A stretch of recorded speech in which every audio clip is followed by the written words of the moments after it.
YS Rajasekhara Reddy ఉంటే రాష్ట్రం విడిపోయేది కాదని చాలా మంది అనుకుంటున్నారని అన్నారు కిరణ్ కుమార్ రెడ్డి. 2009లోనే రాష్ట్ర విభజనకు కాంగ్రెస్ తీర్మానం చేసిందని గుర్తు చేశారు ఆయన. 2014లో జరిగిన రాష్ట్ర విభజన 2019లోనే జరగాల్సిందని అన్నారు. రాష్ట్ర విభజన జరగాలని ప్రణబ్ ముఖర్జీ ఆదేశించారని వైఎస్ఆర్ చెప్పారని అన్నారు కిరణ్ కుమార్ రెడ్డి.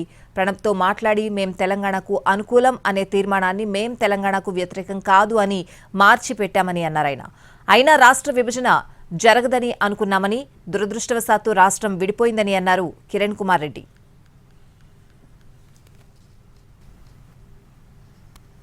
రాజశేఖర రెడ్డి గారు చనిపోయినారు కాబట్టి రాష్ట్రం విభజన జరిగింది అని అనుకుంటున్నారు. యాక్చువల్గా ఇదే ప్లాను 2009లోనే డివైడ్ చేయాలని ఉన్నారు. రాజశేఖర రెడ్డి గారు ఉండగానే ఆయన తీవ్రంగా వ్యతిరేకం చేసి రాజీనామా చేస్తానని గందరగోళం చేసి ఇదంతా మాకు తెలియదు. పై లెవెల్లో జరిగింది. ఆఖరి రోజు అసెంబ్లీ జరుగుతూ ఉంది. నేను చీఫ్ విప్గా ఉన్నాను. ఆ రోజు ఈ రెజల్యూషన్ పెట్టు అన్నాడు. ఆ రెజల్యూషన్లో we're for the state of Telangana అని రాసింది. నేను చదివాను.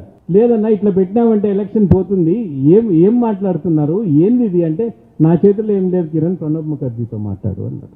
We are for the state of Telangana బదులు we're not against the state of Telangana చేసేదానికి మాకు దగ్గర 40 నిమిషాలు మాట్లాడచ్చు. ఇది గెలిచిన తర్వాత మేము ఇది జరగదులే అని అనుకున్నాం. ఇది అన్ఫార్చునేట్గా జరిగింది.